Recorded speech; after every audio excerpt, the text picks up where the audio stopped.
सावध झालो सावध झालो सावध झालो सावध झालो हरीच्या जागरणा जेथे वैष्णवांचे भार जे जे कार गरजत से पळून या गेली झोप होते पापाडते जेथे वैष्णवांचे भार जे जे कार गरजत से तुका म्हणे तया ठाया ओल छाया कृपेची जेथे वैष्णवांचे भार जे जे कार गरजत से समचरण सरोजम सांद्रनीलांबुदाभं जगननिहित पाणिं मंडलं मंडलानां तरुण तुलसी माला कंधरं कंजनेत्रं सदय धवलहासं विठ्ठलं चिंतयामि पांडुरंगा करू प्रथमा नमन पांडुरंग करू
त्यांच्या कृपादाने कथेचा विस्तारू बाबाजी सद्गुरुदास तुका कलावज्ञ जीवोधरार्थावतारम कला कंकते ज्योति कामोदि वक्त्रम खलाणी शवदापणोदार्हदाक्षम समाधिस्तमूर्तिं भजे ज्ञानदेवं ओं नमो ज्ञानेश्वरा करुणाकरा दयाळा तुमचा अनुग्रह लादलो पावन झालो चराचरी त्यक्त्वा स्थिजसुरास्थितराजलक्ष्मीं धर्मिष्ठानि वचसा यदगादरण्यं माया स्फितमन्मदावत् वन्दे महापुरुष ते चरणारविन्दं राधा मेरी माँ तू है पिता मेरो घनश्याम इन दोनों के चरणन में मेरा बारंबार प्रणाम सिया राम मैं सब जग जानी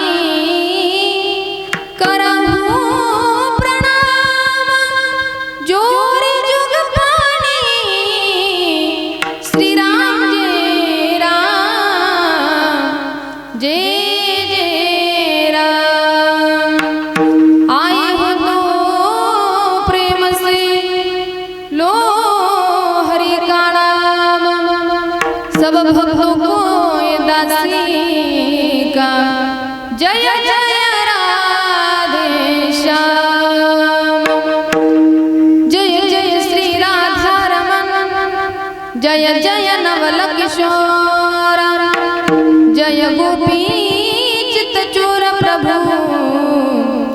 जय जय माखण चोर विठ्ठल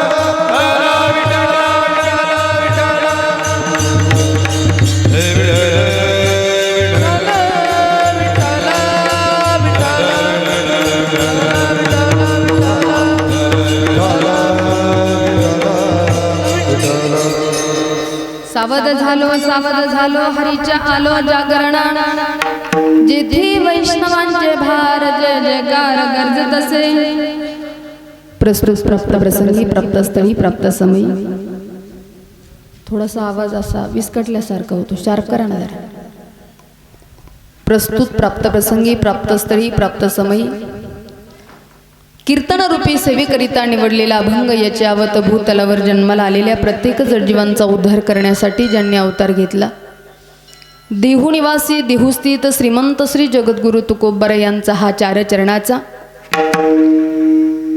महाराज या अभंगामध्ये सांगतात की मी सावधान झालो सावध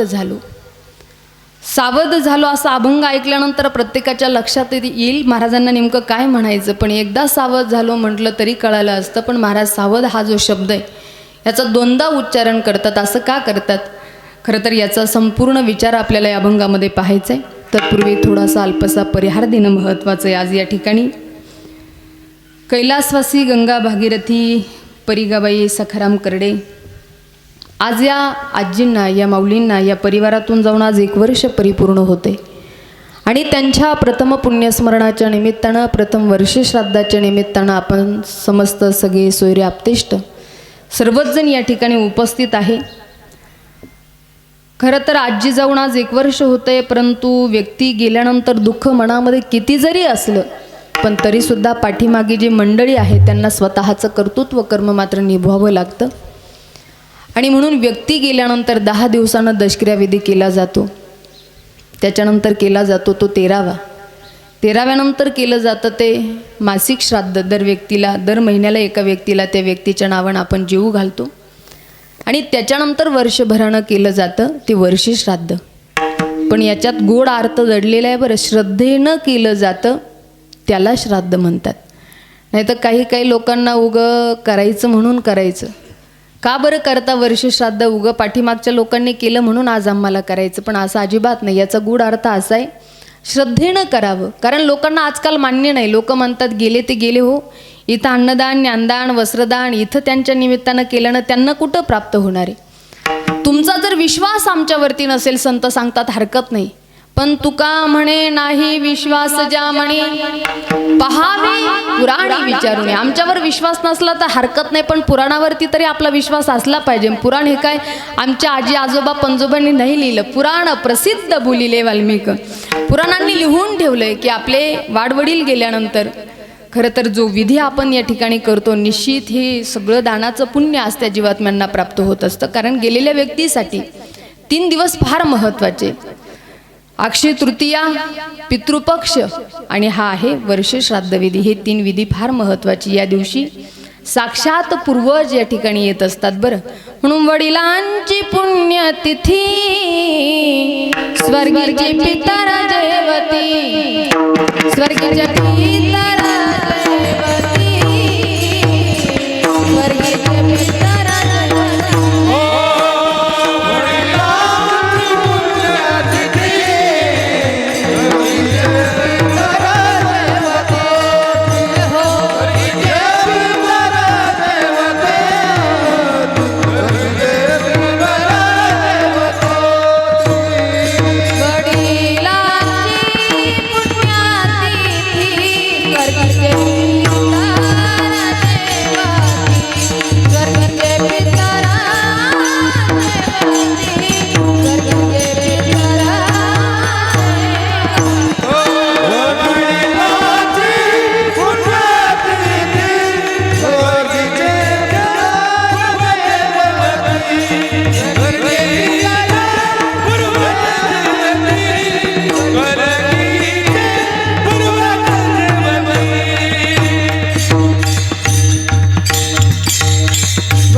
पुण्यतिथी स्वर्गीचे पितर जेवती. आजच्या या दिवशी खरं तर 3 ब्राह्मणांना जेव घालण्याचं महत्त्व आहे, पण ब्राह्मण आजकाल जेवत नाही. शिदा का असेना पण आजच्या दिवशी द्यावा लागतो, कारण वडील आजोबा पंजोबा माता भगिनीमध्ये सुद्धा तसंच हे 3 पूर्वज आज जेवणासाठी येत असतात. बरं, म्हणून वर्ष श्राद्ध विधी हा गेलेल्या व्यक्तीसाठी फार अत्यंत महत्त्वाचा आहे. पण हे 10वा 13वा मासिक श्राद्ध वाडवडिलानिमित्त हे करण्याचा अधिकार त्यांनाच आहे की ज्यांनी जिवंतपणे मायबाप सांभाळले. नाही तर म्हातारं तरसलं ताकाला आणि लाडू घातले. थोडं फार तर माहिती असेल तेवढं तर बोलत चला लाडू घातले लोकाला, याला अर्थ नाही.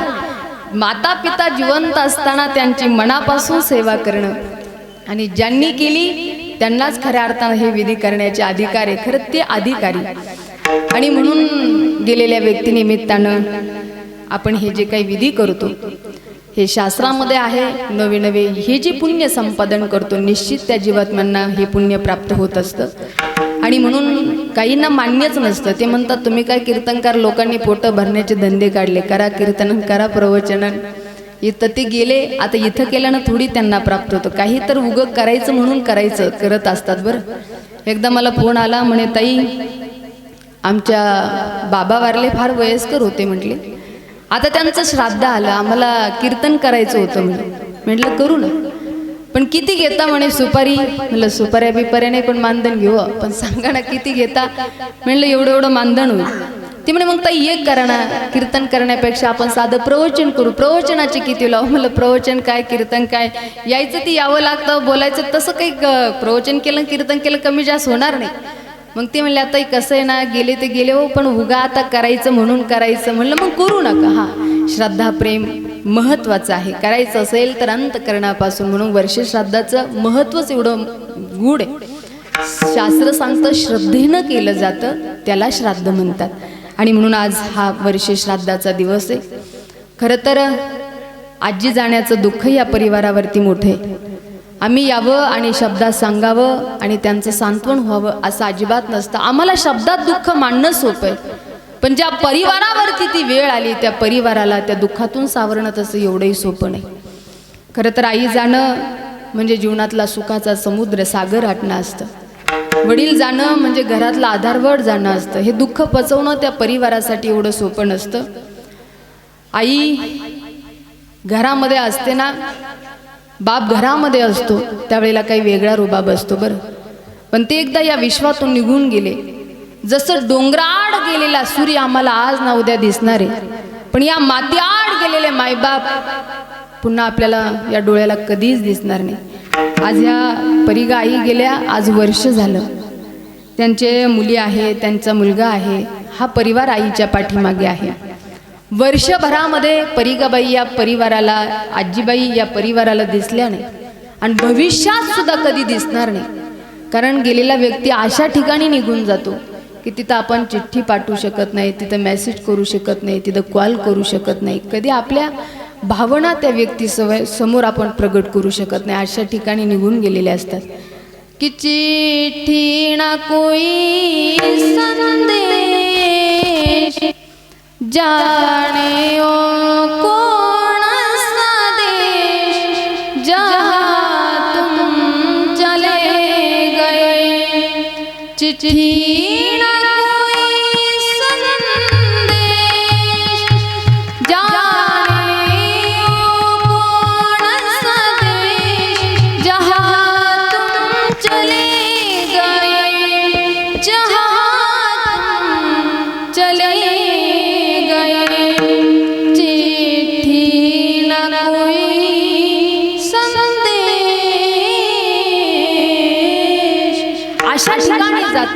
तिथं आपण कधीच काही पाठवू शकत नाही.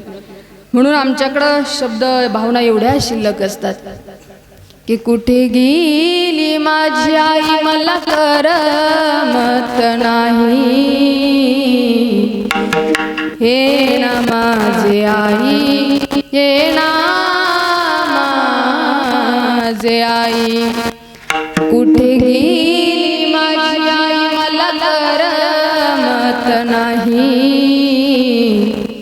हे ना माझी आई, हे ना माझी आई. 9 महिने गर्भात वागविले 9 महिने गर्भात वागविले बोट धरून आई चालणे शिकविले रडू आले आई कोण गाईल अंगाई हे ना माझे आई हे ना माझे आई कुठे गेली माझी आई मला करमत नाही हे ना माझे आई हे ना माझे आई. पण एक वाक्य नेहमी लक्षात येतं बरं, गए हुए कभी आते नहीं लेकिन उनकी याद बार बार आती है. म्हणून मी नेहमी कथा कीर्तनाच्या माध्यमातून सांगत आले, जोपर्यंत आपल्या घरामध्ये आपण पंढरीला गेलो नाही वारीला तर पंढरीचा पांडुरंग आपल्यावरती कधी नाराज होणार नाही. लक्ष द्या बरं, आपण पंढरीला वारीला गेलो नाही तर पंढरीचा पांडुरंग आपल्यावरती कधी नाराज होणार नाही. पण घरामध्ये विठ्ठलासारखा बाप असताना, रुक्मिणीसारखी माय असताना, त्या माता पित्याची जरी मनापासून आपण सेवा केली तर पंढरीचा पांडुरंग तुम्हा आम्हाला भेटायला आल्याशिवाय राहणार नाही. ही ताकद मायबापाच्या सेवेमध्ये आहे. फक्त सेवा करत असताना मनापासून करा. निश्चित आई वडील आपल्याला जे आशीर्वाद देतील ते आपल्या जीवनामध्ये अनुभवाचे असतील. विठ्ठल विठ्ठल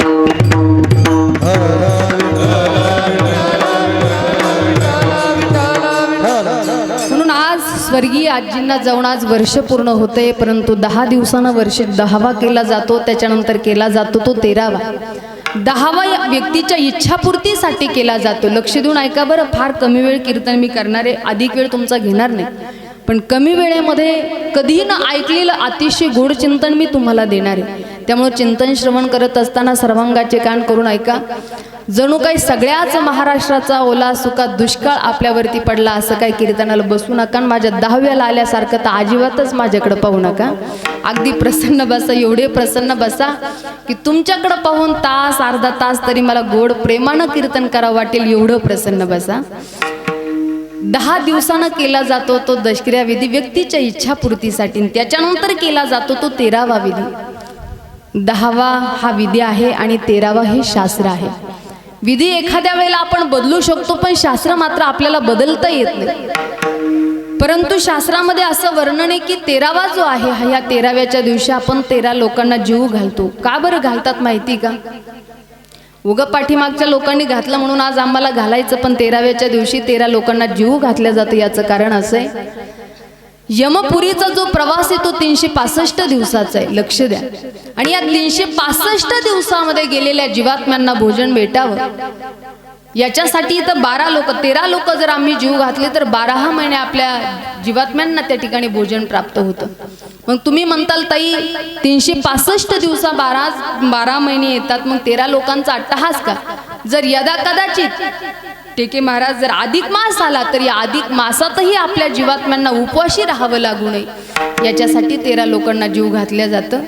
13व्याच्या दिवशी आपण ब्राह्मणाला छत्री, काठी, सतरंजी, पाण्याची केळीची मटकी हे सगळं काही दान करतो. गरुड पुराणामध्ये असं वर्णन आहे, आयुष्यात जर कधी आपण गौमाता दान केली असेल तर 13व्याच्या दिवशी नाही केली तरी चालते, पण आयुष्यात जर कधी गौमाता दान केली नसेल तर 13व्याच्या दिवशी चांदीची का असेना पण आपल्याला ब्राह्मणाला गौमाता द्यावी लागते. कारण वैतरणी नावाची नदी गौमातेच्या सहाय्यतेशिवाय परिपूर्ण त्या ठिकाणी आपण पार करू शकत नाही.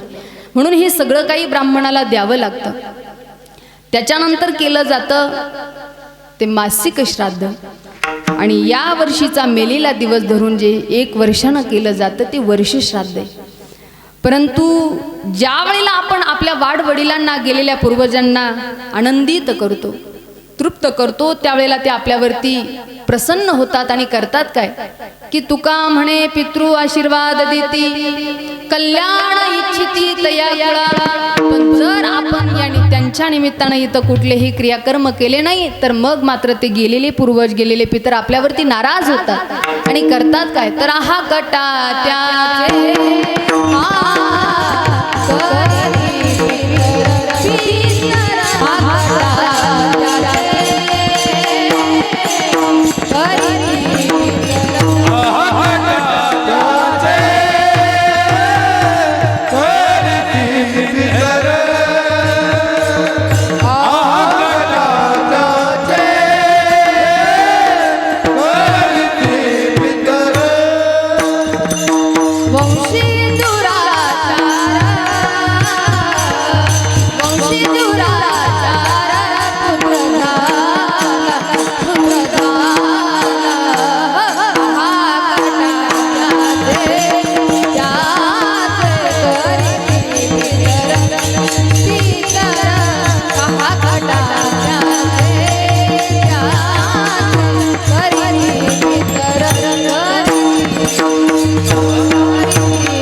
करीती पितर वंशी दुराचार पुत्र झाला ते गेलेले पूर्वज आपल्यावरती नाराज होतात. मग नाराज झाल्यानंतर काय होतं तुम्ही अनुभव घ्या. कधीतरी काही काही घरामध्ये अशी परिस्थिती असते, त्या घराला एक दोष लागत असतो, त्या घरामध्ये सुख शांती नांदत नाही, आलेला पैसा टिकत नाही, घरामध्ये अन्न गोड लागत नाही, संतान होत नाही. मग अशी लोक वैतागली की ब्राह्मण बुवाकडे जातात आणि आपली समस्या ब्राह्मणासमोर ठेवतात. मग ब्राह्मण बुवा आपल्याला सांगत असतात की अहो तुमच्या घरामध्ये एवढ्या काही समस्या आहे, तुमच्या घराला काय आहे, तुम्ही सगळे संन्यासी नाही इथं बसलेले, बोला ना मग तुमच्या घराला काय आहे, बोला बोला काय आहे, पितृदोष, आणि हा घालवण्यासाठी तुम्हाला काय करावं लागल, हा बोला ना काय, नाशिकला जाऊन नारायण नागबली करावं लागेल. मग एवढं करत बसण्यापेक्षा आपलं कर्तृत्व केलं तर वावगं ठरणार नाही. खरं तर कर्डिले सर परिस्थिती पूर्वीच्या आपल्या सर्वांना ज्ञात आहे. एवढ्या खरं तर प्रवासामध्ये लेकरांना घडवणं, शिकवणं, त्यांना उच्च शिक्षित बनवणं तसं एवढंही सोपं नसतं. पण खरं तर होतकरू माता म्हणावी लागेल की जिनं आपल्या संस्कारानं लेकरांना संस्कारित करून एक उच्च शिक्षित बनवलं, एक आदर्श शिक्षक बनवलं. आणि खरं तर कार्यामध्ये रुजू असताना सरांकडून तीही सेवा फार मोलाची होऊन गेली. आणि विद्यार्थी शिक्षक सरांनी घडवले, परंतु आपल्या आईची ही सेवा फार मनापासून प्रामाणिकपणानं केली. सरांनी सांगितलं ताई आमच्या आईचा हा शेवटचा विधी, शेवटचा सोहळा. खरं तर आपल्या वाडवडिलांनी आपल्या जन्माचे सोहळे केले बरं का दादा बाबा काका, आपल्या वाडवडिलांनी आपले जन्माचे सोहळे केले, पण त्यांच्या जन्माचे सोहळे मात्र आपल्या हातामध्ये नाही. पण एकच सोहळा आपल्या हातामध्ये आहे. संत त्याचं वर्णन करतात की या जसा केला होता शेवटचा दिस गोड भावा, या जसा यासाठी केला होता अट्टहास हा मृत्यूचा सोहळा. अगदी संतांना जसा मान्य असेल तसा त्या ठिकाणी पार व्हावा असं सरांचा अट्टहास होता. आणि म्हणून सरांनी हे अतिशय गोड आयोजन नियोजन आज या ठिकाणी हरिकीर्तनाचं केलेले समस्त टाळकरी मंडळी, पंचक्रोशीतील याच गावातील वारकरी सर्वजण आपण उपस्थित आहात. मनापासून मी सर्वांना धन्यवाद देते. आज गायनाची साथ करण्यासाठी सुप्रसिद्ध सिंत वादक, खरं तर सिंत वादकामध्ये अग्रगण्य ज्यांचं नाव घेतलं जातं, खरं तर आमचा योग आला नाही. आज पहिल्यांदाच आमच्या भेटीचा योग आहे. कार्यक्रमाच्या माध्यमातून आज आम्ही पहिल्यांदाच भेटतो आहे. पण अतिशय सिंत वादन ज्यांचं अतिशय गोड आहे आणि नवे नवे गायनही अतिशय सुंदर आहे. आमचे अरुणदादा पगारे या ठिकाणी आहे. दादांना मी मनापासून धन्यवाद देते. त्यांच्या साथीला त्यांच्या पाठीमागं ज्यांनी चाल गायली आदरणीय सुनीलजी महाराज या ठिकाणी आहेत, त्यांनाही मनापासून धन्यवाद देते. आपण समस्त वारकरी आमचे मृदुंगाचार्य माऊली लखनजी महाराज आहे बाबा लकारे, बरं लकारे बाबा, त्यांनाही मनापासून धन्यवाद देते. माझ्यावरती नितांत शुद्ध प्रेम करणारी माझी प्रेमसखी, कधी कधी नाही योगायोगानंच खरं तर आमच्या गाठी भेटी होत असतात. मागच्या वेळेला मला वाटतं बऱ्याच दिवसापूर्वी महाशिवरात्रीच्या निमित्तानं सेवा गावामध्ये झाली होती. त्यावेळेला ताईसाहेबांची आमची भेट झाली होती. आणि आज खूप दिवसानं पुनश्च ताईसाहेबांची आमच्या भेटीचा योग आला. ताईंचा सकाळीच फोन आला होता, ताई घरी या, आश्रमावरती या. खरं तर आग्रहानं जायचं होतं आम्हाला, पण इथं वेळ होऊ नये त्यासाठी आम्हाला हा कार्यक्रम आटपून हे महत्त्वाचं वाटलं म्हणून त्यांच्याकडे जाणं झालं नाही. पण आज दोघेही पती पत्नी या ठिकाणी उपस्थित आहे. आमचे आदरणीय टेके महाराज आहेत, ताई आहेत. मनापासून तुम्हा दोघांनाही धन्यवाद देते. उपस्थित आमचे दातीर बाबा आहे. दातीर बाबांच्या माध्यमातून पंचक्रोशीमध्ये बऱ्याच वेळेला सेवेला जाण्याचा योग आला. कर्डिले सरांनी त्यांनाच मध्यस्थी म्हणून घेऊन आले. ताईचा तुमचा चांगला परिचय. खरं तर बाबांचा आमचा खूप दिवसाचा परिचय आहे. त्यांच्या परिसरामध्ये महांकाळ वडगावला माझ्या 4-5 वेळेला सेवा बाबांनी घेतल्या. आणि आज सरांच्या माध्यमातून खरं तर आज तुमच्या या वारी गावामध्ये पुनश्च येण्याचं नियोजन खरं तर आदरणीय आमच्या बाबांकडूनच झालेलं आहे. पण असू द्या, खरं तर आमचे आदमणे सर या ठिकाणी आहे. आमच्या गोकर गावामध्ये जगदंबा प्रासादिक विद्यालयाला आता सध्या ते विराजमान आहे. मोठी मोलाची सेवा त्यांची आहे. एक आदर्श शिक्षक म्हणून त्यांच्याकडे आदरानं पाहिलं जातं. याच्या आधी माझी बहीण भाऊ म्हणजे आता जवळपास बंधूला मिलिटरीत जाऊन 18-20 वर्ष पूर्ण जवळपास 16-17 वर्ष होत आहेत. आणि म्हणजे आमच्या बंधुराजांना ते शिकवायला होते ना. आता योगायोगानं पुनश्च याही वर्षी आमच्या लेकरांना शिकवायला सरच आहे. पण अतिशय आदर्श शिक्षक म्हणून ज्यांच्याकडे पाहिलं जातं आमचे आदमणी सर आहेत. अजूनही कोणी प्रामुख्यानं मंडळी असतील. आदरणीय बाबा, नाव काय बाबांचं सांगा काय? साई सुरेशानंदजी बाबा या ठिकाणी उपस्थित आहे. आपल्याला चरणावरती कोटी कोटी प्रणाम. आणि या ठिकाणी कार्यक्रमाचं शूट होत आहे. कार्यक्रमाची शूटिंग करण्यासाठी हे कीर्तन जर तुम्हाला पुन्हा कधी पाहायचं असेल, वाटलं की अरे वारीमध्ये झालेला वर्ष श्राद्धाचा सोहळा आपण बघावा, तर यूट्यूबच्या माध्यमातून आपण ही सेवा पाहू शकतो. वारकरी यूट्यूब चॅनल या ठिकाणी वारकरी विचारधारा यूट्यूब चॅनलचे दादाश्री या ठिकाणी आहे. त्यांनाही मी मनापासून धन्यवाद देते. आपण समस्त वारकरी आहात, ज्येष्ठ आपतेष्ट सगळे सोयरे आहात. सर्वांना एकच विनंती आहे, अभंग अतिशय गोड आहे. अगदी कमी वेळेमध्ये गोड चिंतन तुमच्यापर्यंत पोहोचवण्याचा माझा प्रयत्न असणार आहे. त्यामुळे चिंतन श्रवण करत असताना सर्वांगाचे कान करून ऐका. या ठिकाणी माझा आवाज तुमच्यापर्यंत क्लिअर पोहोचवणारे सिस्टीमवाले दादा, काय नाव दादा तुमचं? यश दादा. कारण त्यांच्याच हातात असता आमचा कुडं घालवायचा आणि कुडं वाढवायचा. पण ऑपरेटिंगची सेवा तुमची मोलाची आहे. तुम्हालाही मी मनापासून धन्यवाद देते. या आयोजनासाठी, या माऊलीच्या एकदा सोहळ्यासाठी खूप सुंदर नियोजन या परिवारानं केलं. एकदा जोरदार टाळ्या वाजून त्यांचं अभिनंदन करा. अशीच माऊलीची सेवा, आईची सेवा गेल्यानंतर सुद्धा या परिवाराकडून घडतच राहू मी भगवंताच्या चरणी प्रार्थना करते. आणि सोन अनिता भाऊसाहेब करडे, मुलगी पुष्पाताई बाबासाहेब भुसारे, मुलगी लताबाई लहानू टोपे, मुलगी सुमनबाई राधूजी दातीर, मुलगी मंगलबाई अरविंद रहाटड, नातू पंकज भाऊ, नातू निखिलजी, नाचून दीपाली. फार मोठा हा असणारा परिवार आहे. आईंच्या जाण्यानं मोठं दुःख आहे. आईंच्या आत्म्यास चिरशांती लाभण्यासाठी हा या सोहळ्याचं नियोजन या परिवारानं केलेले.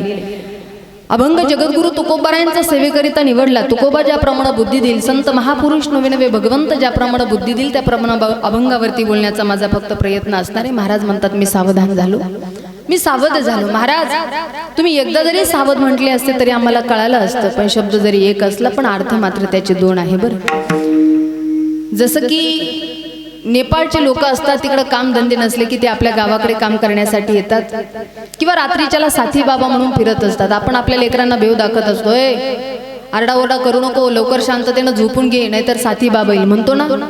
ते साथीवाले जे लोक रात्रभर त्या ठिकाणी जागरण करत फिरत राहतात, ते काठी आदळून आदळून एक शब्दाचा नेहमी उच्चारण करत चालतात की सोनेवाले जागते रहो. त्याचा अर्थ असा आहे की जे झोपलेले आहे ते जागसूत झोपा आणि ज्यांच्याकडे सोनं नाणं मालमत्ता आहे त्यांनी जागसूत झोपा. सांगण्याचे शब्द एकच आहे, सोनेवाले जागते रहो. तसं शब्द एक जरी असला पण शब्द दोन जरी असले पण दोनही शब्दाचा अर्थ मात्र एकच आहे. महाराज सांगतात मी सावधान झालो म्हणजे मी संसारातही सावधान झालो, संसारातूनही सावधान झालो आणि मी परमार्थातही सावधान झालो. म्हणजे महाराज तुम्ही म्हणता मी संसारात सावधान म्हणजे संसार वाईट आहे. महाराज म्हणतात अजिबात नाही. धन्यो गृहस्थाश्रम हा, गृहस्थाश्रम हा खऱ्या अर्थानं सर्वश्रेष्ठ धन्य आहे. परंतु या गृहस्थाश्रमामध्ये राहत असताना महाराज सांगतात की सावधानरित्या आपण राहिलं पाहिजे. काही काही लोक सावधान होत नाही हो, सावधानतेनं जीवनच जगत नाही. पण महाराज सांगतात सावधानतेनं जीवन जगलं पाहिजे. कारण कोणता दिवस आपला शेवटचा असेल आपल्याला सांगता येणार नाही. कारण नाशिवंत देह जाणारा सकळ, नाशिवंत देह जाणारा सकळ,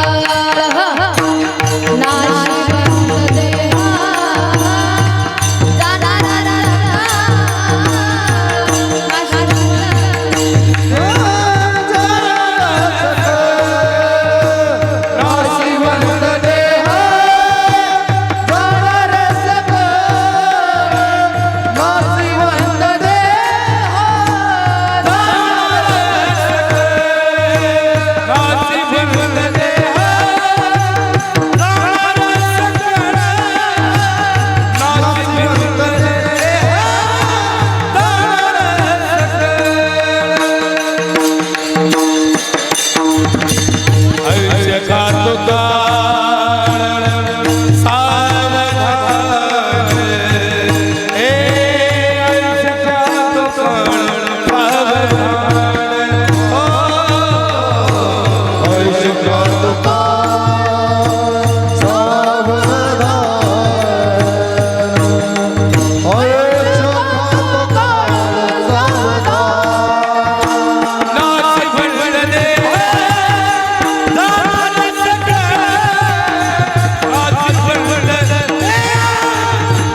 नाशिवंत देह जाणार सकळ, जाणारे हे सगळ्यांना ठाऊक आहे, पण कधी जाणारे हे मात्र कुणालाही ठाऊक नाही. लक्ष देऊन ऐका.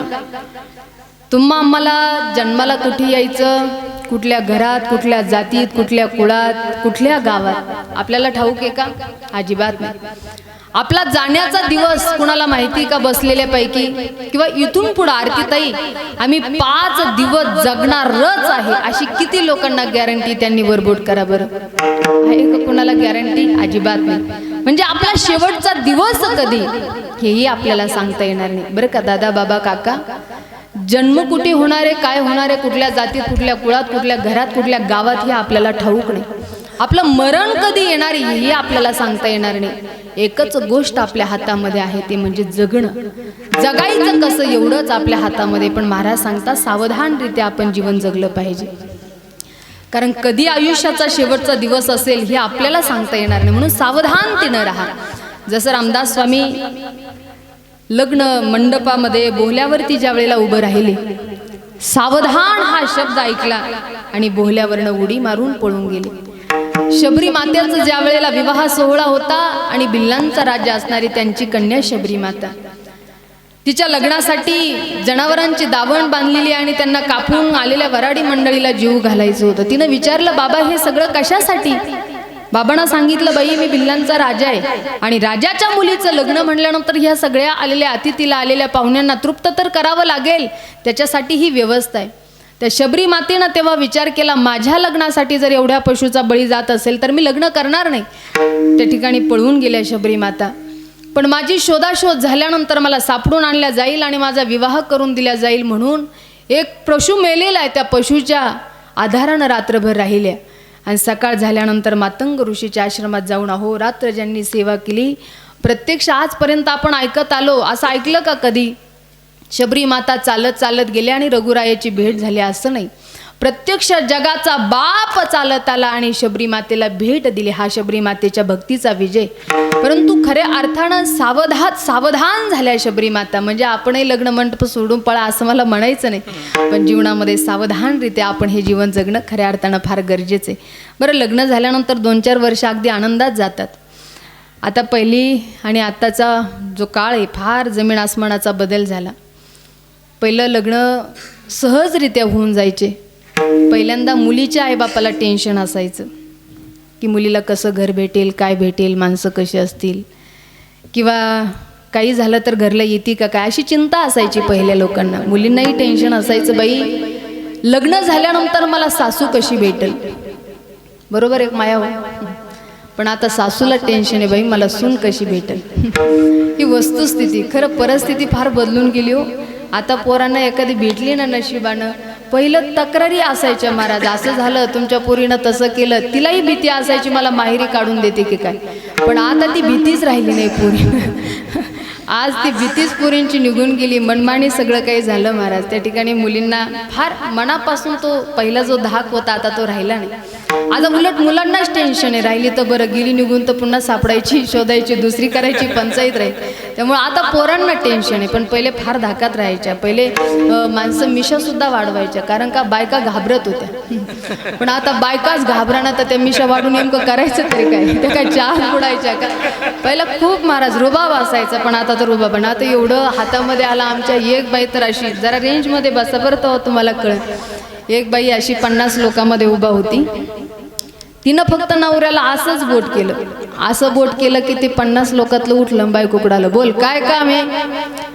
तिनं सांगितलं, मालक मा काहीच काम नव्हतं, पण या बोटात किती ताकद होती हे पाहायचं होतं. म्हणजे एका बोटात जर एवढी असेल तर राहिलेल्या 9 बोटात किती असेल. संत सांगता संसार वाईट नाही, संसारात गुंतणं खऱ्या अर्थानं वाईट आहे. मग राहायचंय पण कसं की हो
करती ते का गुंतोणी राहती. महाराज म्हणतात संसारात राहणं वाईट नाही, संसारात गुंतणं मात्र फार वाईट आहे.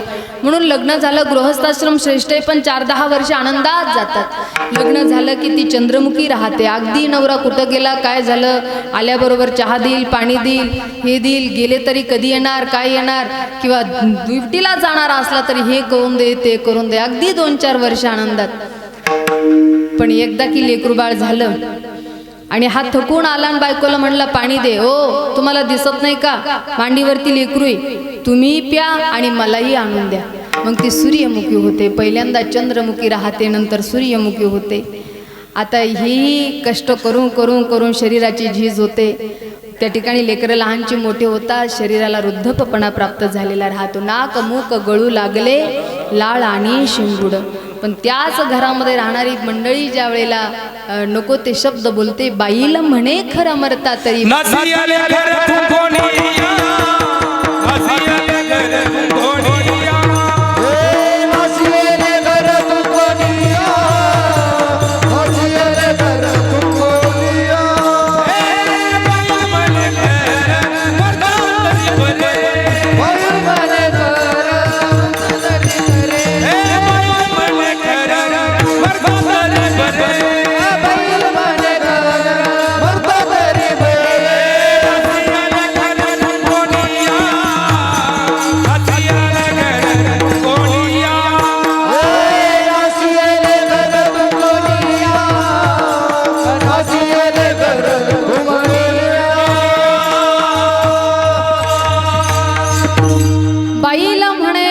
मरता तरी बरे, नासी आले घरातून कोणिया. ज्या वेळेला हे शब्द ऐकायला येतात त्यावेळेला हा अंतर्मुख होतो. मग सावधान होण्याचे पण संत सांगतात, सावधान व्हायचे. पण कुणापासून की धनदारा पुत्राच्या बंधू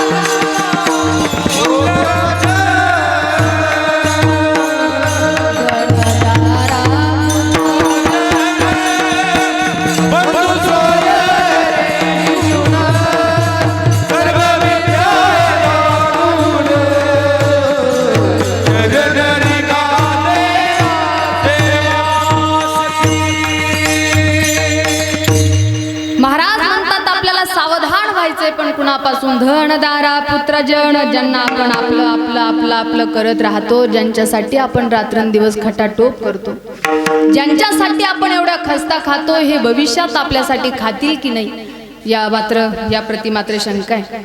आणि म्हणून आपला आयुष्याचा कार्यकाल आपण व्यथित करत असताना हा सावधानरित्या खर्च करावा. पैसा आपण कमवतोय, जरूर कमवा, कारण या पैशाशिवाय जगामध्ये आज मान सन्मान मिळत नाही. तुम्ही पहा ना, कधी कधी एखादा मनुष्य नालायक जरी असला, लक्ष द्या बरं, माझं बोलणं थोडं चुकीचं वाटेल तुम्हाला, पण हे सत्य. एखादा मनुष्य नालायक जरी असला, पण त्याच्याकडे जर एखादा व्यक्ती कामाला असला, तो कितीही मनाला लागल असं बोलला, डोळ्यात टचकन पाणी येतं, परंतु यासाठी मात्र तिथं नम्रतेनं त्याला राहावंच लागतं. म्हणजे पैशासाठी माणसाला एवढं पत्करावं लागतं, महाराज स्वतःला झुकून घ्यावं लागतं. परंतु मी नेहमी सांगत आले की पैसा धन जरूर कमवा. आपल्या खिशामध्ये लाखांचा खळखळाट असावा, पण त्यामागे 1 रुपयाचा सुद्धा कुणाचा तळतळाट नसावा. पैसे जरूर कमवा, कमवण्याबद्दल वाद नाही, परंतु एवढा प्रामाणिकपणानं आपण हा धनाचा संचय करावा. आणि आजकाल लोक फक्त संपत्ती कमवण्याच्या हव्यासानं त्या ठिकाणी प्रयास करत आहेत. पण मी नेहमी सांगून गेले की संपत्ती जरूर कमवा, लेकरं बाळांसाठी तुम्ही संपत्ती जरूर कमवा, पण त्या संपत्ती बरोबर संस्कारही कमवा. तुम्ही लेकरांसाठी जर फक्त संपत्ती कमवत राहिलात तर तुम्हाला शेवटाला त्याला जागृती द्यावी लागेल, बाळा की मी तुझ्यासाठी जीवन जाळले रे बाळा, तू नाही पाणी पाजले रे बाळा, तू नाही पाणी पाजले. मी तुझ्यासाठी जीवन जाळले रे बाळा.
द्यावी लागेल. आणि म्हणून खरं तर आपल्या आईवडिलांना आपल्याला खाऊ घातलेलं, न्हाऊ घातलेलं, त्यांनी तुमच्या आमच्यावरती केलेले उपकार कधी विसरले नाही पाहिजे बरं आपण.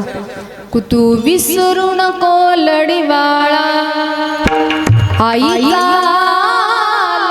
जिव्हाळा, तू विसरू नको लढीवाळा आईचा जिव्हाळा, उपकार दुधाचे बाळा,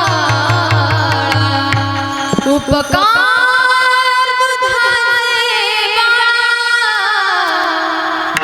आई वडिलांनी केलेले उपकार खरं तर आपण कधी विसरायचे नाही. म्हणून आपण लेकरासाठी फक्त धनाचा संचय करू नका. रे धन कमवा, पण आपल्याला या घरामध्ये मान सन्मान तोपर्यंतच आहे. संत सांगून गेले की जोवरी चलन गा तोवर म्हणती माझा, मानिती लहान थोर ते सुखाची आता, इंद्रिय मावळली आला बाबुलाचा. महाराज सांगतात कैसा विपरीत झाला तुझे देह नोही तुझा. रे जोवरती चलती आहे तोपर्यंत घरात दादा बाबा काका अण्णा अण्णा सगळे करत राहतील. एकदा अण्णाचं अन्न बंद झालं, अन्न बंद झालं की मग त्या अण्णाला कुणी सुद्धा विचारत नाही. तुम्ही पहा ना, आपण कमवतोय पण आपलं शरीर थकल्यानंतर आपण त्याच घर राहतं, तेच लेकरं राहतात, तेच बाळ नातेवाईक सगळं काही तेच राहतं, पण घरामधला रुबाब शरीरातली ताकद तीच राहते का हो? अहो म्हातारपणी साहेब, खरं तर तारुण्या साहेब साहेब करणारे लोक जर म्हातारपणाला भेटायला आले, विचारतात कुठे गेले गंगारामजी. घरचे म्हणतात आमचं म्हातारं गेलं गावात. म्हणजे आपल्याला दादा बाबा मनापासून म्हणायची सुद्धा इच्छा राहत नाही. ही वस्तुस्थिती आहे. आणि म्हणून सकल संत मला सावधान करून गेले की अरे संसारामध्ये पैशाला फार मोठी किंमत आहे. मान सन्मान खरं तर आपल्याला या धनामुळे प्रत्येकाला प्राप्त होतो.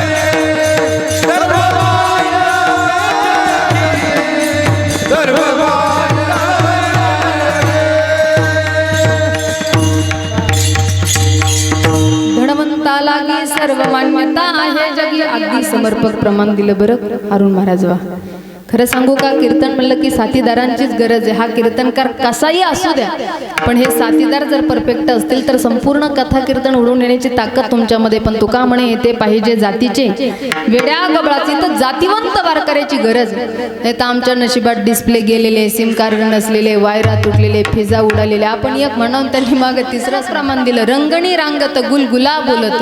माझ्या पाठीमागं जरा एक बाबाजी होते, ते म्हणे रंगणी रांगत गंगूला बोलत. मला बर बोलू द्या कोणाला, पण म्हणा काहीतरी. आता शिव भोळा चक्रवर्ती त्याचे पाय माझे, किती सुटसुटीत आहे. तरी एक जणांना प्रमाण दिलं, शिव भोळा चक्रवर्ती त्याची माय माझी चुलती.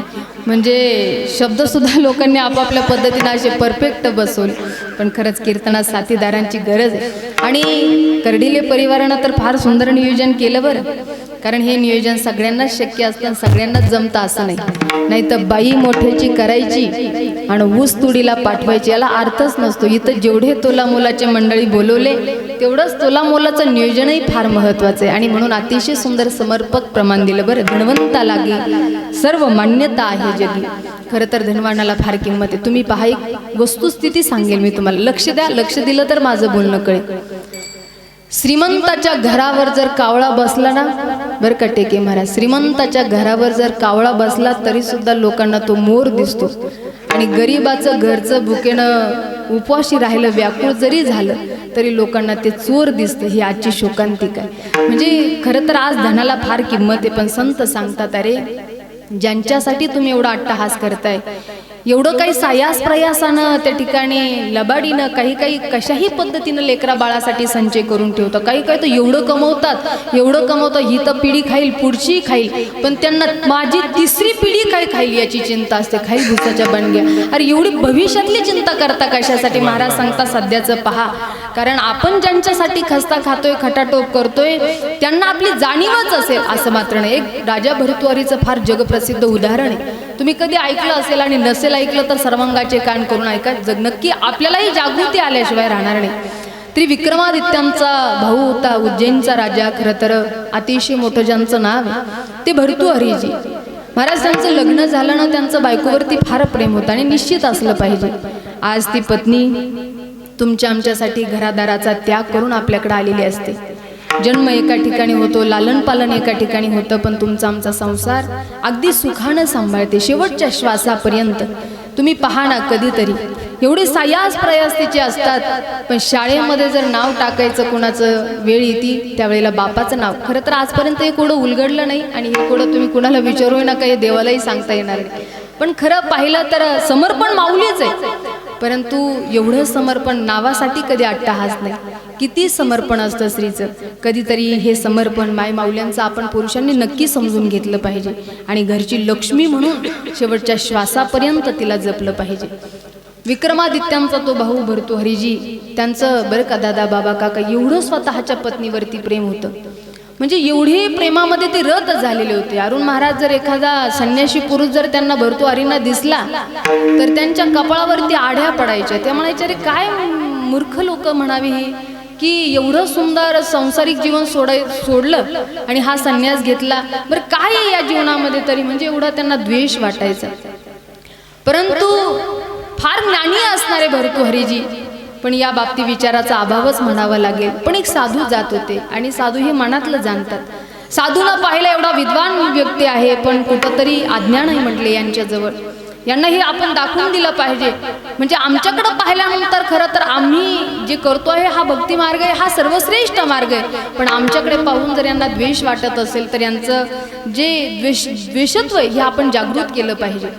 आणि म्हणून त्या संन्यासी महात्म्यानं एक झोळीमध्ये फल होतं, ते फल त्या भर्तृहरींना दिलं आणि सांगितलं हे बघा, हे जे फल मी तुम्हाला देतो आहे ना हे फार मोलाचं आहे. मी अतिशय साधना, खडतर साधना प्राप्त करून याच्यामध्ये जी साधना त्या ठिकाणी मी साधनेचं फल ओतलेलं आहे, अशी अतिशय श्रेष्ठ असणारे हे फल आहे.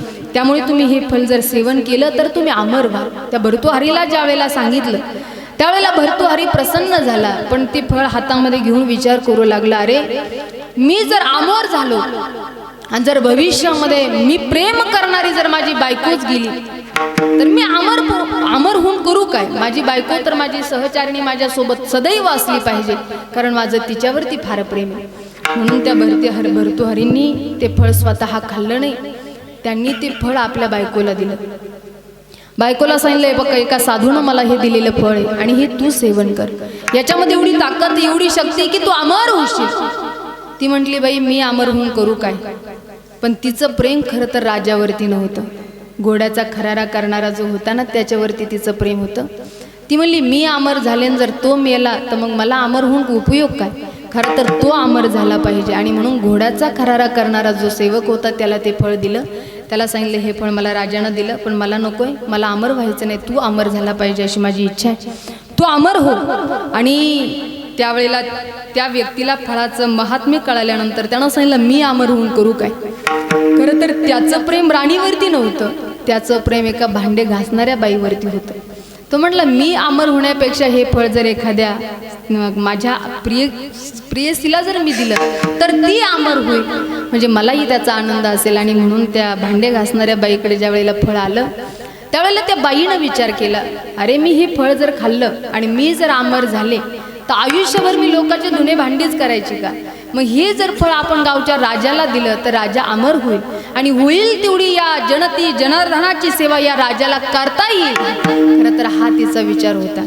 ते फळ घेतलं आणि ती भांडे घासणारी बाई राजाकडे आली आणि राजाला तिनं सांगितलं, राजे साहेब मला एक फळ एका व्यक्तीनं दिलेलं आहे आणि हे फळ एवढं विशेष एवढं मोलाचं आहे की हे फळ एका साधूनं दिलेलं आहे, हे साधूच्या माध्यमातून आलेलं फळ आहे. हे जर तुम्ही खाल तर तुम्ही अमर व्हाल, तुम्हाला अमरत्व प्राप्त होईल आणि होईल तेवढी जनतेची सेवा तुम्ही करू शकाल. राजानं फळ हातामध्ये घेतलं आणि विचार करू लागला, अरे ही जी गोष्ट मला माहिती होती, जे गुह्य मला माहिती होतं, हे गुह्य या बाईला नेमकं कळालं कसं. तिला विचारलं, खरं सांग हे फळ तुझ्याकडे नेमकं आलं कसं. त्यावेळेला तिनं सांगितलं, एक घोड्याचा खरारा करणार आहे, त्याचं प्रेम माझ्यावरती, त्याच्या माध्यमातून हे फळ माझ्याकडे आलेलं आहे. मग त्याच्याकडे राजा गेला, सांगितलं खरं सांग हे फळ तुझ्याकडे आलं कसं, नाहीतर तुला फाशीची शिक्षा होईल. त्याला वाटलं आता खरं बोललेलं पुरणार आहे. आणि मग त्यानं सांगितलं हे जे फळ आहे मला तुमच्या पत्नीनं दिलं. अरे म्हणजे माझ्या पत्नीनं? हो, हे अमर होण्याचं फळ आहे आणि हे जर खाल्लं तर व्यक्ती अमर होतो. आणि मग ते पत्नीकडे गेले आणि पत्नीला विचारलं हे फळ तू कसं त्या ठिकाणी त्या घोड्याच्या खरारा करणाऱ्याला दिलं. तिनं सांगितलं हे बघा राजेसाहेब, जे कळू नये ते तुम्हाला कळालेलं आहे, परंतु आज मी तुमच्याबरोबर जे लग्न करून आले मला एकच अपेक्षा होती की पतिराजाकडून मला प्रेम मिळावं. पण तुम्ही या राजकारभारामध्ये एवढं व्यस्त राहिले की मला खरं तुमचं प्रेमच मिळालं नाही आणि मला प्रेम करणारा हवा होता. म्हणून मी हे फळ न खाता माझ्या प्रिय करायला, माझं प्रेम खरं तर त्या घोडाचं खरं तिचं दुर्भाग्यच म्हणावं लागेल की राजासारखा पती मिळालेला असताना सुद्धा त्या पती राजाशी एक निष्ठ न राहता घोडाचा खरारा करणाऱ्यावरती तिचं प्रेम जडलं. हे दुर्भाग्य म्हणावं लागेल तिचं. परंतु भर्तृहरी राजाला एवढं दुःख झालं आणि भर्तृहरी राजानं राज्यकारभार सगळं काही भावाच्या हातात दिला आणि स्वतः जंगलामध्ये अरण्यामध्ये निघून गेले. बरं का ताई, त्यांनी स्वतःचं जे चरित्र लिहिलं अक्षरशः रडून रडून याम चिंतयामि सततम मयीसा विरक्ता सापन्यमपि मिच्छति जनोन्य सक्तः, रडून रडून स्वतःचा त्या ठिकाणी स्वतःचं कथन त्यांनी त्या कथनेमध्ये लिहिलेलं आहे. मला सांगायचं तात्पर्य एवढंच की अरे ज्यांच्यासाठी आपण सगळं काही आपलं सर्वस्व मानतो हे शेवटपर्यंत आपल्याला साथ देतील असं मात्र अजिबात नाही. म्हणून जगद्गुरु तुकोबाराय सांगतात, ज्या वेळेला मी या संसार सागरामध्ये वावरू लागलो ना त्यावेळेला मला स्वतःचा एक अनुभव आला आणि तोच अनुभव अंतर्मुख झाल्यानंतर जो अनुभव आला तो अनुभव महाराज अभंगाच्या प्रथम चरणामध्ये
या सगळ्या मंडळीसाठी एकदा तुमच्या हातात टाळ्या वाजवतील का?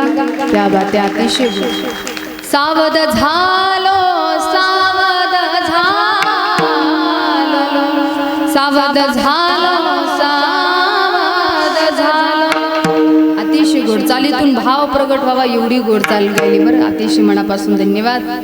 महाराज सांगतात अरे सावधान झालो मी, संसारातही सावध झालो आणि परमार्थात आल्यानंतर मला जागृती आली. अरे खरं तर मुख्य ध्येय आपलं काय आहे तर भगवत प्राप्ती. त्याच्यासाठी मी आतोनात प्रयत्न केला, प्रयाससाठी केला होता. तर अट्टहास शेवटचा दिस गोड व्हावा, मी आतोनात प्रयास केलेला आहे. आणि म्हणून सकल संत तुम्हाला सुद्धा सावधान करतात की अरे भक्ती करा, परमार्थ करा, नामसाधना करा की सावध सावधान वाचे वदन नारायण, सावध सावधान वाचे वदन नारायण. पाच वर्ष बालपण 10 वर्ष तारुण्य अंगी भरला तारा मग तू कैसा सावधान वाचे वदनारायण सावधान वाचे वदनारायण तुम्ही भक्ती करा परमार्थ करा संसारिक जबाबदारी सांभाळत असताना होईल तेवढी परमार्थिकही सेवा करा आणि एवढं सांगून जर तुम्ही नाही ऐकलं तर हे जरी नाही काल तरी दुसरा येईल हे जर नाही काल हे जर ऐकाल तरी दुसरा येईल हे जर ऐकाल बसलेल्या लोकांना एवढीच एक विनंती पंढरीचे लोक पंढरीला गेले ते तिकडे आनंद घेतात पण आपण श्राद्धाच्या निमित्तानं जगलो तर आपणही आनंद घेऊ त्यामुळे बसलेला प्रत्येक जण टाळी वाजवणार नाही असं कुठेच नसेल प्रत्येकाची एक साथ टाळी वाजवायला पाहिजे सर्वांनी एक साथ हे जर नाही झालं, तरी जरा येईल हे जर नाही झालं. हे जर ऐकाल तरी दुसरा येईल हे जर ऐकाल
एकदा सगळ्यांनी या सगळ्या मंडळीसाठी टाळ्या वाजवा बरं जोरदार. वा वा वा, अतिशय गोड. महाराज सांगतात आम्ही तुम्हाला सांगू गेलो, पण जर तुम्ही ऐकलं नाही तर तुमची हानी झाल्याशिवाय राहणार नाही. म्हणून महाराज म्हणतात आम्ही सावधान झालो, पण सावधान झाल्यानंतर गेलो कुठे? अभंगाचं द्वितीय जे जे वैभवाचे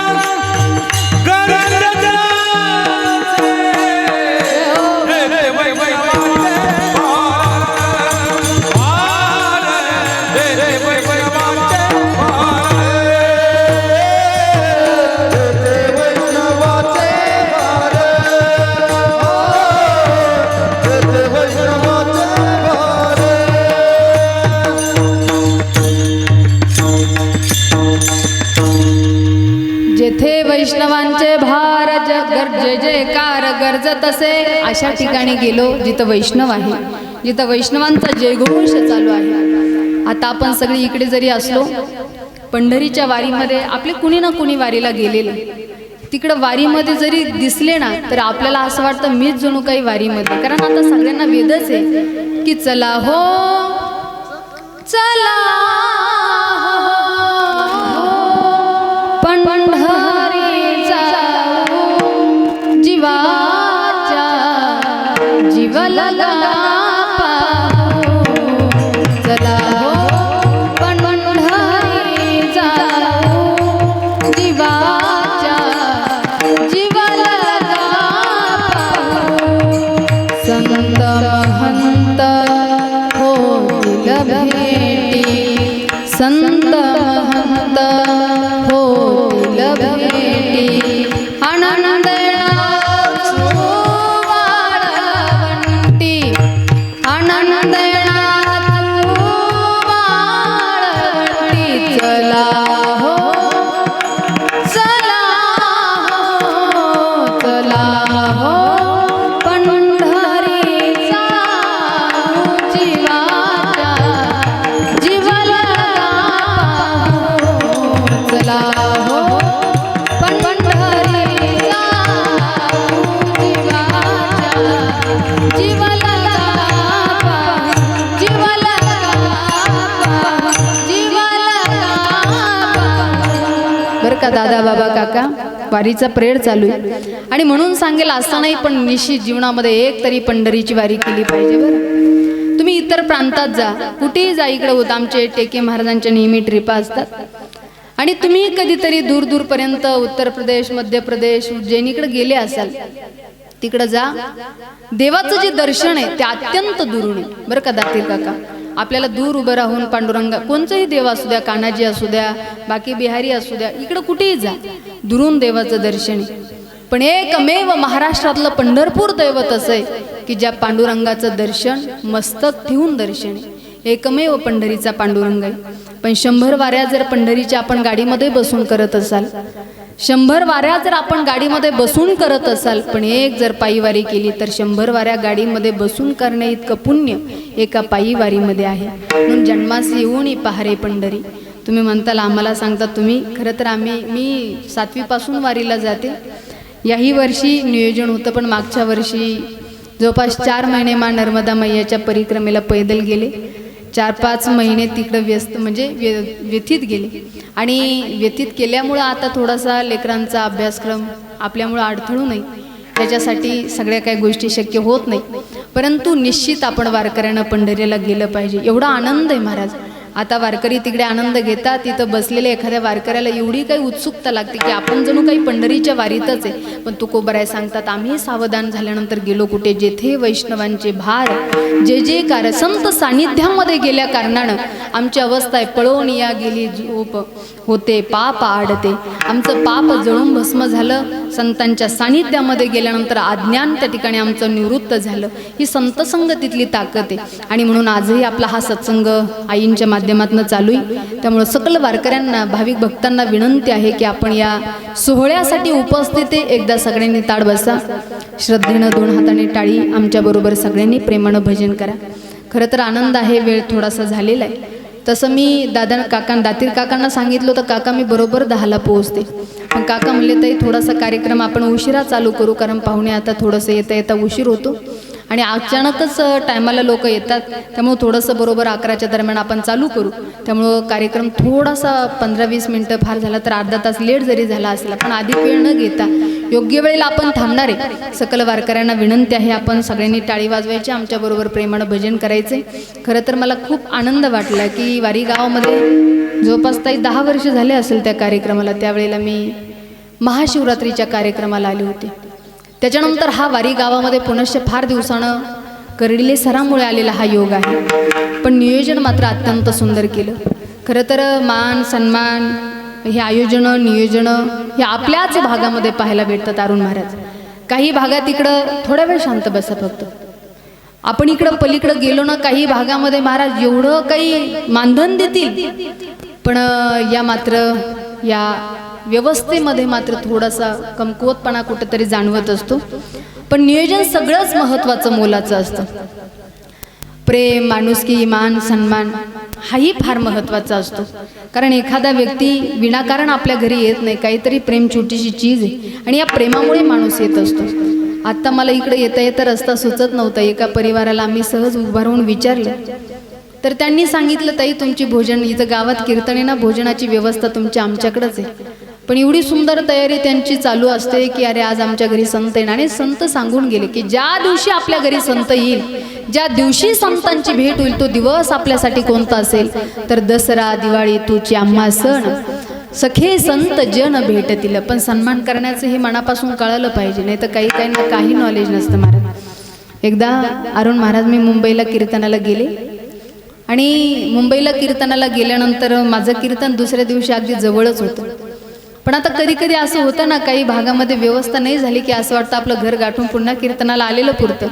नाही तर काही फार भयान गावं भेटतात. एकदा मी त्या नागपूरकडं कथेला गेली आणि आता डिटेल पत्ता नाही सांगणार नाही, तर आग लावायला तुम्ही तिकडं जाताना तसं गेलं तर अडचण नाही. पण काय सांगू महाराज, आज म्हणे सर 8 दिवस आम्हाला त्यांनी वांग्याशिवाय दुसरी भाजीच घातली. सकाळी वांग, संध्याकाळी वांग. आज असलं तर नाराज होऊ नका बरं का, राहू द्या, तसं वांग आवडतं मला.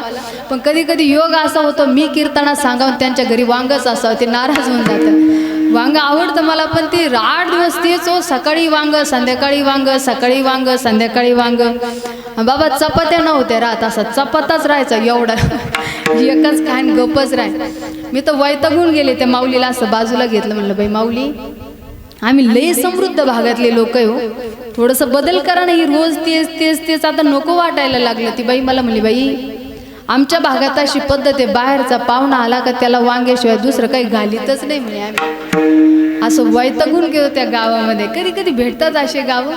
पण तसं त्या मुंबईचं कीर्तन झालं आणि ते म्हणे, ताई जवळ कीर्तन आहे उद्या, मग एवढं दूर जाणार ना, पुन्हा थांबून घ्या की. म्हणलं माऊली थांबायचं तर घरी जाऊन थांबायचं आणि येतं मी व्यवस्था केली तर नक्की थांबू. ते म्हणे, ताई ही मुंबई लोक माजले म्हणे तर माजल्यावर मजले, आणि तुम्ही म्हणता व्यवस्था, तुम्ही म्हणाल तशी करू. चला म्हणे आमच्या मागं, ते पुढं आम्ही मागं, ते पुढं आम्ही मागं गेलो. भला मोठा कोटीचा बंगला. त्यांनी असं बंगल्याचा दरवाजा उघडला. तुम्ही आतमध्ये डोकावून पाहिलं तर भलते आळे जाळे. बाबा मला ईद राहायचं का आम्ही? म्हणलं हो मला फार स्वच्छता लागते हो, मला काय असल्या गंदगीत जमणार नाही. ते म्हणले ताई तुम्ही ताण घेऊ नका, 10च मिनिटात तुम्हाला रूम अगदी क्लीन करून देतो म्हणे आम्ही. मग त्यांच्या कर्मचाऱ्यांनी फार सुंदर स्वच्छ केली बरं ती रूम. त्या रूममध्ये गेल्यावर मला असं वाटलं, वा काय रूम आहे, काय बंगला आहे. असं तिथून निघायचीच इच्छा होईना, एवढी सुंदर साफ केली. मग ती घर मालकाच्या पुरीला मालकानं सांगितलंय, बघ ह्या महाराष्ट्रातल्या सुप्रसिद्ध कीर्तनकार आरतीताई आपल्या घरी आल्या, आपलं भाग्य. रात्रभर ते आपल्याकडे राहणार आहे, त्यांना काय पाहिजे तू वेळेत देत राहा. मग ती बिचारी वेळोवेळी यायची, पण येताना रिकामी नाही आली. मी रात्री शक्यतो कीर्तनाच्या आधी जेवत नाही. मग ती काजू बदाम आणि ते काही घराण्यातलं काही भागातलं खाण्याचे पदार्थही वेगळे राहतात, आपल्याला त्याचं नियोजनच लागत नाही. मी जेव्हा नवीन कीर्तनकार झालते, म्हणजे नवीनच माझं कीर्तन सुरू झाले आणि सुरेखाताई मी एका घरी गेले, तिथं मला काजू बदाम मनुके पिस्ता आला. पण तो पिस्ता कसा खायचा मी कधी पाहिलेलंच नव्हतं. पिस्ता खायचा आणि ते पिस्ता आणि काजू आणि बदाम मला खरंच कधी माहिती, कारण घरची फार गरिबी होती, मला पाहण्यातच नव्हतं. ते खायला आल्यानंतर आता काजू बदाम ते इझी खाता येतात, पण पिस्ता हा फोडून खावा लागतोय मला माहीतच नव्हतं. तर आम्ही असे 10-15 जण बैठकीत बसलो आणि एवढ्या देखता मी तोंडात टाकला ते कडाकड वाजायला लागला. आता मला माझीच लाज वाटली, मी इकडं तिकडं पाहिलं कोणाचंच तोंड वाजाना आणि महाज एवढं जोरानं वाजायला लागलं. मी सगळीकडं पाहते पण ते आपल्या दमाने खायचे आणि महा कडाकड वाजायला लागलं. मग मी शांत बसले. मला ते म्हणे काय झालं, मला माझा अपमानही सांगता येईना. तेव्हापासून अरुण महाराज मी एकच ठरवलं, श्रीमंताच्या घरी गेलं की आधी घरच्याला खाऊ द्यायचं, मग आपण खायचं. तेव्हा बुडून खायचं का फोडून खायचं याचं नियोजन लागत, तसं वेळच लागत नाही. त्या श्रीमंताची पोरगी भले आयटम घेऊन आली आणि आता माझ्या जवळ बसली. माया मी तिला जवळ घेऊन एक प्रश्न केला, म्हणलं बाई दीदी कोण आहे हे घरवाले तुझे? म्हणे ताई ते माझे पप्पा आहे. म्हणलं का ग, हा एवढा मोठा बंगला तुमचाच का? ती म्हणे हो ताई. म्हणलं मग एवढ्या मोठ्या बंगल्यात आमच्या सारख्या रूम वारकऱ्याला एखादी चांगली पॉश रूम नव्हती का ग? इथं आल्याबरोबर अशा आळ्या जाळ्याच्या रूम मध्ये पहिल्यांदा आम्हाला आणून घातलं. ती पोरगी म्हणली ताई खरं सांगू का, 2 महिन्यापूर्वी ह्या पंख्याला माय भाऊजाईन फाशी घेतली होती. म्हणजे बाबू मी तर उठूनच बसले. म्हणलं बाई तो आहे भाऊजाईन फाशीनं आम्हाला कायला घेऊन आली? ती म्हणली घरचे लोक म्हणले या देवा धर्माच्या माणसाला काहीच होत नसतं म्हणून तुम्हाला घेऊन आली. म्हणजे कधी कधी लोक काय प्रेम करतील, कसे लोक भेटतील खरंच सांगता येत नाही. पण आपला भाग त्या बाबतीत फार दृढ आहे. खूप चांगलं नियोजन आपल्या भागांमध्ये असतं आणि आनंद आहे की वाटलं नव्हतं कर्डिले सरांचंही सुंदर एवढं नियोजन असेल, पण अतिशय सुंदर आपल्या आईचा सोहळा सरांनी आयोजित केला. आणि या सोहळ्यासाठी आपण समस्त वारकरी ज्येष्ठ आपतेष्ट सगळे सोयरे सर्वजण उपस्थित आहे. सकल वारकऱ्यांना माझी एवढी विनंती की आपण सगळ्यांनी ताट बसा. हे भजन जे करणारे आपण आजींना या भजनाचं पुण्य समर्पित करूया आणि देवाला सांगू देवा आजींना चांगल्या ठिकाणी जागा दे. जो काही आज जन्म आजींना प्राप्त होणारे, वर्षभराचा प्रवास आज थांबणारे, जो काही जन्म त्यांना प्राप्त होणारे तो योग्य ठिकाणी दे. आज फक्त आपण प्रार्थना करायची आणि म्हणून प्रार्थनेचं असणार आत्मामुक्ती दिनाचं हे कीर्तन. त्यामुळे आपण समस्त वारकरी ताट बसा. आम्ही गाऊ तसं आमच्या बरोबर सगळ्यांनी प्रेमानं भजन म्हणा. बोला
बॅटऱ्या खतम. कीर्तन झालं कीच तुम्हाला जेवायला घालू आम्ही, पण प्रेम टाका फार गोड होईल, लाजू नका. आणि जे जे भजन करणार नाही त्यांना त्यांच्या शेजाऱ्याची तुम्हाला शेजारणीची शपथ या. तुम्ही आज एकमेकाचे पाहुणे, एकमेकावर प्रेम असेल तर प्रेमानंच भजन करा, अगदी प्रेमानं. बोला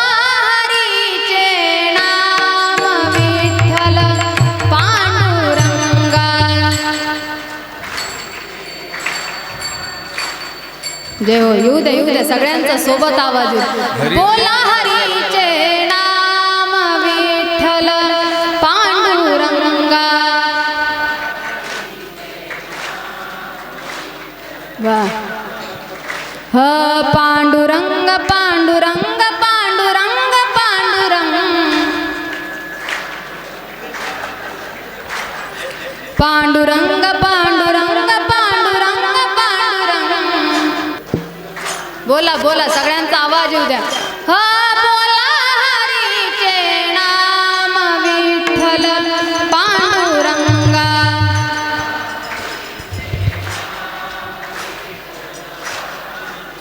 हा मागे उभा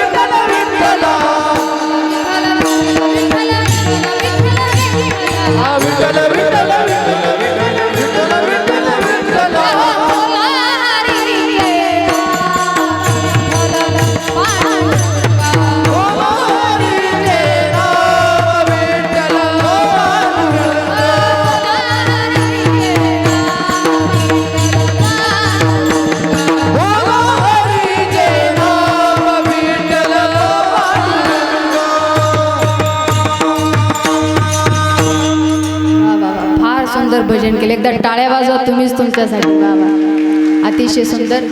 पण पुरुष मंडळी काही असो पण तुम्हाला मान्य करावं लागेल. आवाज जर कुणाचा गोड असेल तुमचा का आमचा? आमचा ना. तर आमचा आवाज का गोड असतो माहिती का? आम्ही कधी बिडी नाही, तंबाखू नाही, सिगारेट नाही. तुमचा आवाज म्हणजे जणू काही भूकंपच.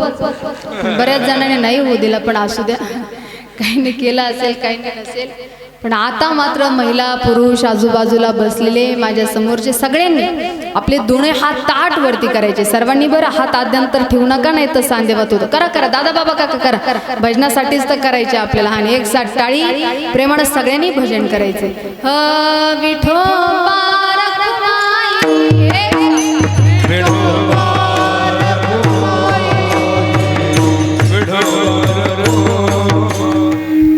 अतिशय गोड भजन केलं. सगळ्यांना मनापासून धन्यवाद. आणि न म्हणता खाली हात केले त्याबद्दल डबल धन्यवाद. तसे मंच हुशार आहे आपण. आम्हाला हातावरी घ्या, टाळ्या वाजवा, भजन करा सांगावं लागतं. पण आता भजन संपलं. हात खाली घ्या ही अजिबात सांगायची गरज नाही बरं. पण खरंच अतिशय गोड आपण सगळ्यांनी भजन केलं. सगळ्यांना धन्यवाद देते. महाराज सांगता संत सानिध्यामध्ये गेल्यामुळं अज्ञान निवृत्त झालं. त्यामुळे संत कृपेचा ओलावा आम्हाला अनुभवायला. दादा बाबा फक्त 5 मिनिटं. माझ्या ताई खाली बसा. 5 मिनिटं फक्त. तुम्हाला सगळ्यांचा सन्मान करायचा वेळ देणारे फक्त 5 मिनिटं खाली बसा. अतिशय गोड अर्थाचा अभंग आजच्या हरिकीर्तनासाठी आपण निवडला होता.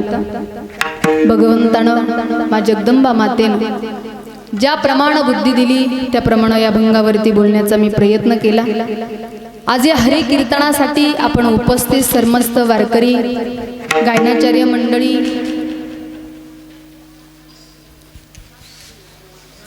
बोलू नका. फक्त 5 मिनिटं थांबा. की थांबू? फक्त 5 मिनिटं. बसा बसा 5च मिनिटं.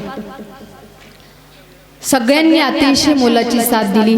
मनापासून सगळ्यांना धन्यवाद देते. आमचे अरुण महाराज आहेत, बाजूचे सुनीलजी महाराज. अतिशय सुंदर आपण गायनाची आपली तयारी आहे आणि सुंदर आपण साथ दिली. आपणाला मनापासून धन्यवाद. मृदुंगाचार्य काकाश्री आपणही फार सुंदर मृदुंग वाजवता. नाही तर कधी कधी मृदुंगाचार्य 2च बोल द्या खाना खपाना द्या खाना खपाना. काही काही तर असे वाजित आहेत. नेमकं वाजित आहेत का खाजित आहेत तेच कळत नाही. पण अतिशय मोलाची साथ आपण दिली. आपणालाही मनापासून धन्यवाद. माझ्या संस्थेतले ह्या सगळ्या विद्यार्थिनी आहे. भोकर गावामध्ये 2 वर्षापूर्वी आम्ही वारकरी शिक्षण संस्था चालू केली. आश्रम आमच्या आदमणे सरांचं नेहमी येणं जाणं असतं. 3 एकर जमीन आम्ही 3-4 वर्षापूर्वी घेतली. फार महाग गेली आम्हाला. थोडं रोडपासून जवळ असल्या कारणानं आणि खूप शून्यातून आम्ही सगळं काही जी निर्मिती ती केलेली. असं नाही की वाडवडिलांकडून मिळालं मग आपण हे करतो आहे. पण एक सांप्रदायिक सेवा मनापासून मुलाची करायची हा खरं तर माझा मानस आहे. त्यामुळे हे संपूर्ण जीवन आम्ही परमार्थासाठीच स्वतःला वाहून घेतले. कारण याच्या आधीचं जर आमचं जीवन पाहिलं तर मला वाटत नव्हतं बरं का अरुण महाराज की एवढे म्हणजे कीर्तनकार होईल की खऱ्या अर्थानं मी हे सगळं काही विश्व उभा करू शकेल. आणि हे आपण करत नसतो, करता करविता हा भगवान आहे, त्याच्या इच्छेनं हे सगळं काही होत असतं. नाहीतर माझं शिक्षणाच्या कालावधीमध्ये माझ्या घरामध्ये वसा वारसा काहीच नाही, परमार्थिक माणसं कोणी नाही घरामध्ये. पण तरीसुद्धा सुरेखाताई एवढ्या स्टेजला पोहोचणं, या गादीला प्राप्त करणं तसं एवढंही सोपं नाही. पण मी 5वीला असताना, मी शाळेमध्ये 4थीला असताना मी एक शाळेमध्ये भावगीत गायलो होतं की ते भावगीत फार सुंदर होतं. आणि मला असं वाटतं इथं बसलेले जेवढे मंडळी त्या सर्वांनाच ज्ञात आहे. ते भावगीत एवढं मोलाचं आणि एवढं सुंदर, एवढी शब्दरचना सुंदर होती की मानवा तू सत्यानीती सोडू नको रे, वचनाई बापाचे, वचनाई बापाचे मोडू नको रे, मानवा तू सत्यानीती सोडू नको. अतिशय सुंदर गीत होतं. ज्या वेळेला मी गायलं, काही म्हणत होते कॅसेट चालू आहे, काही म्हणत होते नाही रे ती शिंदेची मुलगी गाते, कारण गीताचा भावही तितका सुंदर होता.